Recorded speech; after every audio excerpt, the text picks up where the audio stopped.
저는 그래서 이 네 가지의 분류를 가지고 동구미들에게 이야기를 드리려고 합니다. 첫 번째로는 이야기 드린 대로 생각입니다. 다음은요, 투자입니다. 세 번째로는 경영입니다. 마지막으로는 나입니다. 저는 사장학 개론이 아니고요, 인생학 개론이라고 생각을 합니다. 안녕하세요, 국장입니다. 여러분들은 사장에 대해서 어떻게 생각하시나요? 기업에 대해서, 경영에 대해서 어떻게 생각하시나요? 제가 오늘 여러분들에게 소개시켜드릴 책은 바로 김승우 회장님의 사장학 개론입니다. 제가 이 사장학 개론의 책을 보고 나서 감히 이 네 가지로 분류를 했습니다. 첫 번째로는 생각, 두 번째로는 투자, 세 번째는 경영입니다. 마지막 네 번째는 나. 저는 그래서 이 네 가지의 분류를 가지고 동구미들에게 이야기를 드리려고 합니다. 첫 번째로는 이야기 드린 대로 생각입니다. 124페이지를 보면요, 프레임에서 벗어나기라는 얘기가 있습니다. 이런 거예요. 비행기를 탔습니다. 승무원이 저한테 얘기를 해요. 혹시 고객님 커피를 드시겠습니까? 아니면 홍차를 드시겠습니까? 그럼 우리는 뭐라고 그럴까요? 우리 머릿속에는 딱 두 가지입니다. 커피와 홍차. 하지만은 승무원이 가지고 있는 음료는 커피와 홍차 외에도 많은 걸 가지고 있습니다. 그런데 누군가가 이 이야기를 던져버리면 우리는 그 안에 갇혀서 더 큰 것을 생각하지 못한다는 것이죠. 이 프레임이라는 것 안에서 벗어나면은 선택지가 훨씬 더 많아지는 거죠. 예를 들어서 이런 것도 있어요. 대학을 가지 못하면 성공하지 못한다? 우리 그런 얘기 많이 하잖아야 우리는 꼭 대학을 가야 성공하는 건가요? 이 영상을 보시는 대부분의 동구미들은 대학을 나왔을 것입니다. 여러분들은 과연 성공하셨나요? 저 같은 경우에는 서울에서 대학을 나온 것도 아니에요. 저는 운동을 했어요. 공부도 안 했어요. 하지만은 제 스스로 프레임을 깬 거예요. 저는 다른 길을 선택하면서 지금 이 자리에 와 있는 겁니다. 여러분들은 제가 어떤 대학을 나왔는지 어떤 삶을 살았는지 궁금하지 않잖아요. 왜냐하면 지금의 나의 모습이 중요하니까요. 우리가 성장을 하느냐 못하느냐는요, 나의 프레임을 깨고 나갈 수 있느냐 없느냐, 이 차이라고 합니다. 이 프레임을 벗어나는 방법은요, 크게 세 가지가 있습니다. 첫 번째는 어떠한 일에 하는 이유, 그 의미를 알아야 되는 것이고요. 두 번째로는 목표를 잡아야 되는 것이고요. 세 번째는 비전을 생각하는 것입니다. 대한민국 교육은 뭐죠? 주입식 교육이잖아요. 넌 이걸 해야 돼. 이것만 하면 돼. 그렇다 보니까 우리는 시키는 것만 합니다. 그렇기 때문에 이 영상을 보시는 우리 동구미들도 스스로 프레임을 갖고 살기보다는 의미, 비전, 목표 세 가지를 꼭 한번 생각해 보시면 좋을 것 같습니다. 다음은요, 투자입니다. 내가 돈을 버는 사람으로서는요, 투자에 대한 부분에 그냥 민감할 수밖에 없습니다. 왜냐하면 모든 일은 돈을 벌기 위해서 이루어지는 행위라는 것이죠. 265페이지 보면요, 이런 얘기가 있습니다. 임대료의 비밀. 임대료? 내가 내는 월세? 간단하게 생각할 수 있습니다. 하지만 이 책은 한 번 더 들어갑니다. 3,000원짜리 커피를 마시면서 우리는 이런 생각합니다. 내가 3,000원 주고 사 먹는 이 커피의 원가는 얼마일까? 내가 집에서 먹으면 300원이 먹을 수 있는데 그런 생각 안 해보신 적 없잖아요. 자, 그런데 우리는 커피에 대한 원가는 궁금해하면서 임대료에 대한 원가는 궁금하지 않습니다. 왜냐면요, 우리 스스로 프레임을 닫은 거죠. 내게 아니라고 생각했던 것에 대해서는 그 원가를 지워버립니다. 저같이 임대는요, 임대료도 어떻게 보면 상품입니다. 공간을 대여해주는 이 상품을 많은 사람들이 알리는 거고 그 상품에 대한 가치를 받는 것입니다. 많은 분들이 건물주는 돈이 많다고 생각하는데요, 건물주는요, 금융을 이해하는 것이고요, 시장을 이해하는 사람, 이 두 가지를 이해하는 사람이 건물을 가지고 있는 것입니다. 저 또한 상가 투자를 할 때 돈이 많아서 했느냐? 그러지 않습니다. 10억짜리 상가를 매입을 하는데 나의 돈은 1억이 들어갔던 것이고요. 임차인에게 보증금 1억을 받으면서 나의 돈을 모든 걸 회수하는 그런 시절이 있었습니다. 이게 바로 시장의 원리와 금융의 원리라는 것이죠. 하지만 많은 사장과 기업들은 이러한 원리를 알지 못합니다. 그러다 보니 비싼 임대료를 내고 우린 영업을 하고 있는 것이고 많은 이익을 건물주한테 주는 거죠. 왜냐하면 건물주한테 상품을 빌렸으니까요. 그렇다면 우린 피라미드 구조 안에서 밑에서 돈을 벌고 위에 갖다 주는 형식. 그렇기 때문에 우리는 이 피라미드 구조에서 올라가는 연습을 지속적으로 해야 됩니다. 그래서 이 책에서 얘기합니다. 담보대출 80% 가능하다. 나머지 20%도 해결이 가능하다. 저는 이 말에 정말 전적으로 동의합니다. 레버리지를 잘 이용하고 건물을 보는 눈이 있으면 그 어떤 사람도 건물주가 될 수 있고 임대인이 될 수 있다고 생각합니다. 그래서 뒷페이지 가면요, 한 번 더 얘기하십니다. 늘 우리는 부동산을 알아야 된다.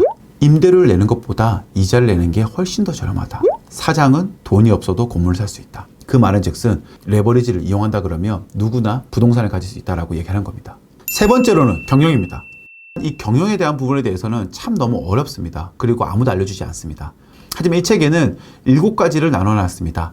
착한 사장이 실패하는 7가지 이유에 대해서 이야기를 했습니다. 첫 번째는 누구에게나 좋은 사람이 되고 싶어 한다. 누구에게나 좋은 사람이 되고 싶다? 그거는 존재하지 않습니다. 어느 순간에는 단호한 사람이 되고요, 어느 순간에는 냉철한 판단이 필요합니다. 두 번째로는 거절하지 못한다. 이것도 비슷한 맥락인 거죠. 누군가 나의 부탁을 하고 그걸 거절한다 그러면 그게 모욕이라고 생각할 수 있거든요. 그렇지 않습니다. 그 거절을 잘했을 때 그 사람과의 관계가 더 돈독해집니다. 내가 이 거절하지 못해가지고 이 연을 지지부진 끈다? 그건 더 나쁜 거예요. 맞다 아니다를 판단할 수 있는 게 바로 경영자고, 그렇기 때문에 거절할 때는 거절해야 되는 것이고요. 세 번째로는 쉽게 양보한다. 사업체를 운영하는 사람들은요, 당당하게 욕을 할 수 있어야 됩니다. 나의 권리를 찾아야 된다는 것이죠. 네 번째로는 혼내지 못한다. 나의 직원이 일을 못해. 하지만 이 사람 혼내면은 이 사람이 날 싫어할까봐 이야기를 하지 않아. 그럼 어떻게 되죠? 이 직원은 자신이 하고 있는 일이 잘하는지 알고 있어요. 그러면 그렇게 해서 발전하지 못하겠죠. 그러면 이 발전하지 못하는 것에 대한 스트레스는 바로 이 리더입니다. 리더가 스트레스 받아. 그럼 어떻게 되죠? 밑에 사람에게 더 짜증을 내게 되죠. 이 사람은 그 이유도 모른 채 짜증을 받다가 그냥 나가게 됩니다. 그럼 서로 간에 서로 안 좋은 기회만 있다는 것이죠. 다섯 번째는 지나치게 염려한다. 혼자서 그 많은 것에 스트레스 받으려고 하지 말고요. 그럴 때일수록 좀 더 리더십 있게 치고 나갈 수 있고 이것을 어떻게 하면 이겨낼 수 있을까에 대해서 좀 더 고민하는 사장이 되면 좋을 것 같습니다. 여섯 번째는 항상 웃는다. 항상 웃는다는 것은 그 사람이 우습게 보일 수 있다는 것이죠. 누군가가 나에게 함부로 대할 수 있다는 것입니다. 회사를 운영한다 그러면 누군가가 나를 함부로 대하게 만들면 안 됩니다. 늘 존중받을 필요 없지만 최소한 누군가가 날 깔보게 하는 그런 모습은 보이지 않아야 된다고 얘기를 합니다. 일곱 번째는 도움을 청하는 것을 힘들어한다. 도움을 청하는 것은요, 절대로 부끄러운 것이 아닙니다. 내가 어렵다 그러면 직원분들에게도 도움을 청할 수 있는 거예요. 저는 이 7가지를 보면서 많은 것을 느꼈습니다. 왜냐하면 처음 사업을 하는 사람, 이 사람들은요, 이 7가지를 모두 다 지키고 싶어 하거든요. 좋은 경영자는요, 능력 있는 경영자입니다. 직원분들은 저의 능력을 보고 여기서 지금 저를 위해서 일을 해주고 있는 거예요. 그 직원분들이 원하는 것은요, 내가 원하는 만큼 일을 할 것이고 그 성과가 나왔을 때 많은 돈을 받는 게 그분들이 원하는 것입니다. 그 많은 즉슨 직원들에게 많은 급여를 주는 거, 그게 정말 좋은 사람입니다. 많이 벌고 많이 주는 거, 그게 첫 번째입니다. 마지막으로는 나입니다. 사장학 개론의 책을 보면요, 나라는 부분을 계속 보듬어 주시거든요. 왜냐하면 이 경영자라는 삶, 결코 쉬운 삶이 아니기 때문이에요. 331페이지를 보면은 사장의 사춘기라는 말이 있습니다. 미래를 보는 해안, 리더십, 도덕적 윤리의식, 유머 감각까지.